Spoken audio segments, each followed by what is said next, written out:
유튜브 찍는다고 했을 때 눈으로 대답한 남편의 한마디. 참 가지가지한다. 천대, 괄시, 무시의 눈초리. 말보다 더 큰 상처를 받았지만 그래서 더 오기가 생겼습니다. 국물도 없는 줄 알아.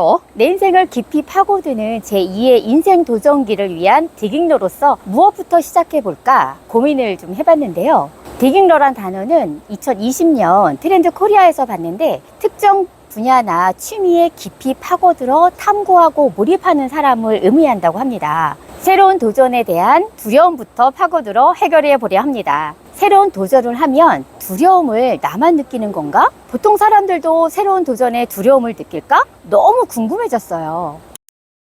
2021년 서울 시민 도전 및 변화인식 조사에서 서울 시민을 대상으로 취미, 직업, 학습 등에서 새로운 도전을 하시는 분들에 대한 인식 조사를 했습니다. 응답자의 65%가 새로운 도전에 대해 두려움을 느끼며 특히 50대 이상에서는 75%가 두려움을 느낀다고 답했습니다. 그중 50%가 실패에 대한 두려움이고 30%는 건강 문제, 20%는 경제 문제를 꼽았습니다. 실패의 두려움을 느끼는 주된 요인으로는 첫 번째, 사회적 인식 문제입니다. 한국 사회에서는 실패에 대한 부정적 인식이 강해 실패에 대한 사회적 낙인이 크다고 느끼는 경우가 많습니다. 실패를 통해 배울 수 있는 기회보다는 실패 자체를 부끄러운 것으로 여기는 문화적 분위기가 존재한다는 거죠. 두 번째로 심리적 부담감입니다. 새로운 도전을 통해 실패할 경우 자신감 상실과 좌절감을 겪을 수 있다는 심리적 부담이 크다는 겁니다. 실패에 대한 두려움으로 인해 새로운 시도를 주저하게 되는 경향이 있게 마련이죠. 마지막으로 경제적 불안감입니다. 새로운 도전을 위해서는 시간과 비용이 들어가는데 실패할 경우 이에 따른 경제적 손실이 있을까봐 도전을 못하게 되는 거죠. 게다가 경제적 여건이 뒷받침되지 않을 경우 실패에 대한 부담감이 더욱 커지게 될 겁니다. 저도 그러니까요. 역시 저만 두려운 게 아니었어요. 그래서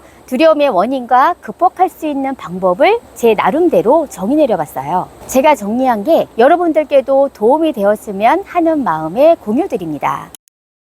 두려움을 알고 맞짱뜨기. 두려움이란 과연 무엇일까? 그 정체를 알면 이해할 수 있고 또 대응할 수 있을 것 같아요. 두려움의 사전적 정의는 해로운 일이나 위험한 상황이 닥칠 것 같아서 느끼는 불안하고 염려스러운 감정입니다.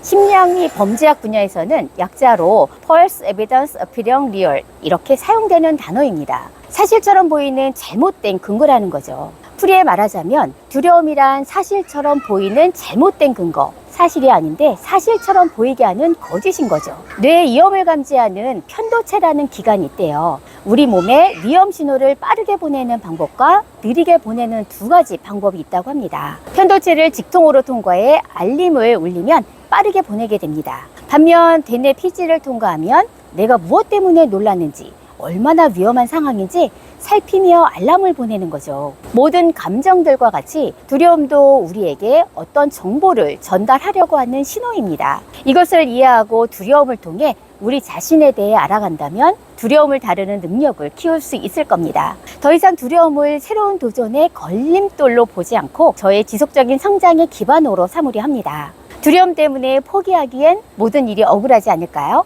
새로운 도전을 두려워하지 않는 사람들과 함께하기. 사람들은 왜 두려움을 느끼는 것일까? 공포는 어디서 오고 어떻게 해서 생기는 것일까? 두려움은 대부분 부정적인 경험을 통해 학습되는 것이지만 마찬가지로 학습을 통해 두려움에서 벗어날 수 있다고 해요. 건강보험공단이 발행하는 월간 건강보험 2014년 1월호에 기고한 굿바이 두려움이란 칼럼을 보면 두려움이 생기는 이유와 극복 방법을 제시하고 있습니다. 정신과 전문의에 따르면 두려움을 느끼는 사람들이 두려움에 점진적으로 노출되고 극복하려는 의지를 가지면 자유로이 나아갈 수 있다고 합니다. 뱀을 한 번도 보지 못한 실험실의 원숭이는 뱀을 두려워하지 않습니다. 하지만 뱀을 무서워하는 다른 원숭이를 보게 된다면 똑같이 뱀을 보고 무서워합니다. 인간도 마찬가지입니다. 누군가 개를 무서워한다면 어릴 적 개에게 물렸던지 개로 인해 피해를 봤던 부정적인 경험 때문일 것입니다. 트라우마라고 하죠. 희망적인 것은 이같이 두려움이 학습된 것처럼 두려움에서 빠져나오는 방법도 학습할 수 있다는 겁니다. 뱀을 두려워하게 된 실험실 원숭이를 다시 뱀을 두려워하지 않는 야생의 원숭이들과 함께 지내게 한다면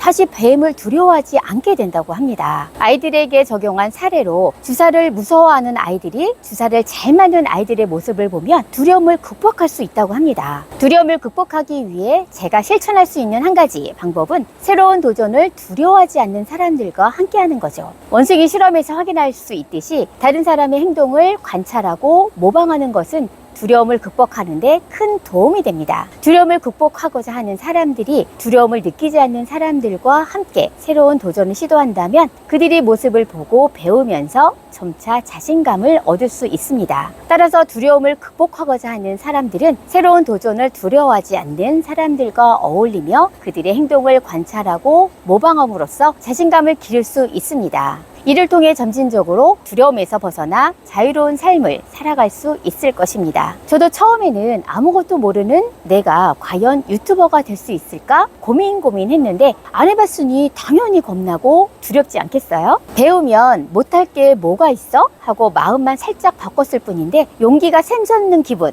이건 뭘까요? 그 힘든 일을 하며 지금껏 잘 살아왔는데 이까짓 것이 뭐가 되수야? 세상의 모든 일은 마음먹기에 달렸죠. 두려움을 극복하는 가장 확실한 방법, 자신이 두려워하는 일을 빨리 진행하는 것이 두려움을 극복하는 가장 확실한 방법이다. 이 말은 심리학자이자 저자인 데이비드 드 번스가 한 말입니다.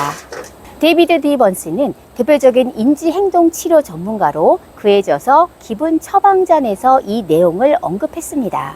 번스는 두려움을 극복하는 가장 확실한 방법은 자신이 두려워하는 일을 직접 경험하고 진행하는 것이라고 주장했습니다. 그는 사람들이 두려운 상황을 회피하려 하지만 이는 오히려 두려움을 더 강화시킨다고 설명했습니다. 대신 번스는 두려운 상황에 직접 맞닥뜨리고 그것을 극복해 나가는 과정이 두려움을 줄이는 가장 효과적인 방법이라고 강조했습니다. 이를 통해 사람들은 자신이 두려움이 과장되었음을 깨닫고 점차 그것을 극복할 수 있게 된다는 것입니다. 저 또한 제 소개를 하며 첫 영상으로 유튜브 시작을 했는데 다음 영상은 어떤 내용을 올려야 하나? 원고는 어떻게 써야 하는지? 또 촬영은 어떻게 해야 할까? 고민으로 불안과 두려움을 갖게 되는데요. 직접 해보고 극복해 보려고 합니다. 익숙했던 게 아니니 두려움을 느끼는 건 당연히 자연스러운 감정이니 내가 할 수 있는 낮은 단계부터 시작해 보려 합니다. 성장과 도전의 기회로 시작한다면 두려움은 곧 성취감으로 바뀔 테니까요. 그리고 무엇보다도 약간 반강제적으로 할 수 있는 장치를 해놓은 것이 중요한 것 같아요. 제가 만약 혼자 유튜브를 시작했으면 계속 미뤘을 것 같아요. 하지만 무조건 미드 영상 1개와 쇼츠 2개는 업로드한다 라는 목표로 함께 도와주시는 분이 계셔서 오늘도 이 원고를 쓰고 있습니다. 제가 평범하게 살 수밖에 없었던 제일 큰 이유는 나의 성장을 위해 아무것도 하지 않았다는 겁니다. 나의 성장에 독서가 필수라고 생각했어요. 그래서 강제적으로라도 독서를 할 수 있는 방법이 없을까 생각 끝에 유튜브를 시작하게 됐습니다. 원고 작성을 하기 위해 독서를 할 수밖에 없을 것 같아서요. 주부 여러분도 저와 비슷할 거예요. 책을 읽는다는 건 결코 쉬운 일이 아닙니다. 왜냐하면 지금처럼 감각적이고 미디어가 발달한 시대에 우리의 뇌에 자극을 강하게 주고 순간적으로 도파민을 분출하게 하는 영상들이 이 숏폼 플랫폼에서 아주 넘쳐나는 시대입니다. 가만히 앉아 책을 읽으면서 내 자신과 그리고 그 저자와 대화한다는 것이 결코 쉬운 일은 아닙니다.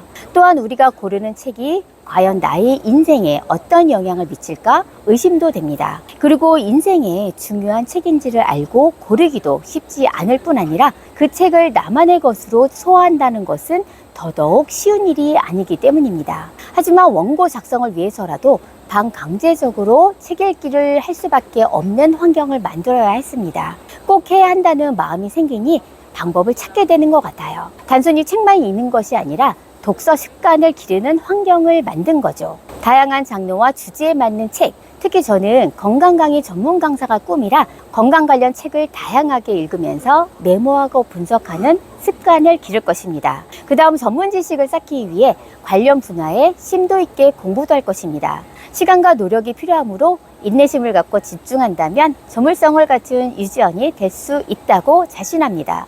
건강 관련 서적을 읽기 위해 도서관에 자주 갈 예정입니다. 제가 제일 먼저 읽어보고 싶은 책은 죽은 의사는 거짓말을 하지 않는다라는 책인데 100세 시대를 맞이하여 건강에 관심이 많은 현대인들을 위한 교양서입니다. 그 다음으로는 환자혁명, 약과 병원에 의존하던 건강 주권을 회복하라. 제목에서부터 느껴지는 어두움과 희망, 모르면 손해가 아닌 큰일 날 일들. 이미 두 책 모두 읽었어야 했는데 이제 제대로 보려고 합니다. 건강을 알아야 건강해질 수 있고 건강해야 전할 수 있으니까요. 우리 같이 시작해봐요. 그리고 남편아 딱 기다리세요. 당신 부인이 얼마나 대단한 사람인지 보여드리죠.